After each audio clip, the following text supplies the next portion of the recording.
komen Siti Nurhaliza tu saya ingat bagus. Dia kata apa? Saya terus akan memperbaiki diri. Itu just a good comment.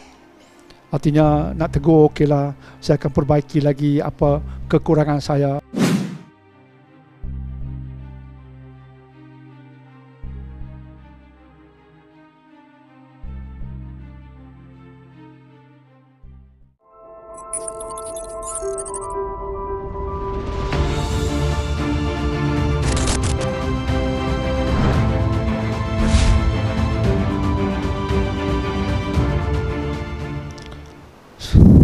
Siti Nurhaliza dikecam sebab solat tanpa telekung. Cikgu tahu ke cerita ni? Tak tahu. Cikgu ni tahu?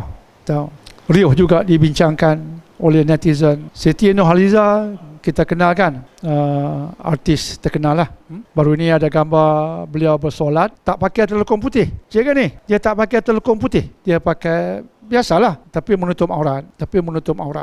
Dia pakai, Allah alam, saya pun tak perhati sangat apa tentang Nurhaliza ini. Tapi bila orang tanya soalan tu, dia pakai apa cikgu ni? Dia pakai baju kurung ke? Dia pakai baju kurung. Tapi okeylah bagi saya, sepintas lalu tu wanita yang menutup aurat dan bersolat dalam keadaan pakaiannya seperti itu, tapi tak pakai telekung macam wanita bersolat yang lain. Biasanya orang kita Melayu lah, dia pakai telekung putih, tutup, kata orang tutup litup. Oh, naik lift tu, ayah, orang terkejut.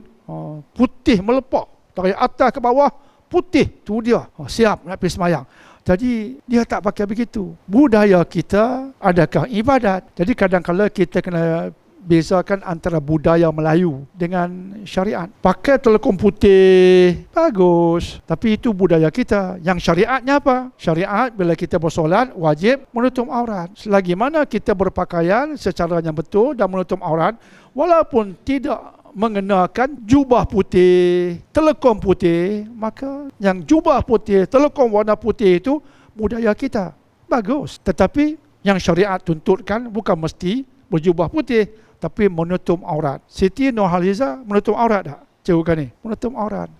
Bila dia menutup aurat, sahlah solatnya. Saya rasa ada ustaz yang menjawab dah pun. Saya ingat ada ustaz menjawab. Tadi saya baca ada ustaz mengatakan pemerhatiannya Siti Nurhaliza telah menutup aurat ketika bersolat. Itu yang penting. Yang saya baca komen Siti Nurhaliza tu saya rasa bagus. Komen Siti Nurhaliza tu saya ingat bagus. Dia kata apa? Saya terus akan memperbaiki diri. Itu just a good comment. Artinya nak tegur, okeylah, saya akan perbaiki lagi apa kekurangan saya.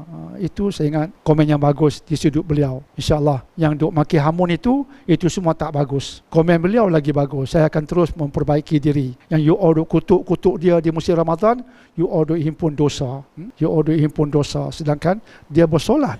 Dia bukan buat jahat. Dia bersolat lah you all. Dia nak perbaiki diri lah you all. Dan dia komen ustaz sendiri yang mengkaji dan menjawab, dia telah menutup aurat.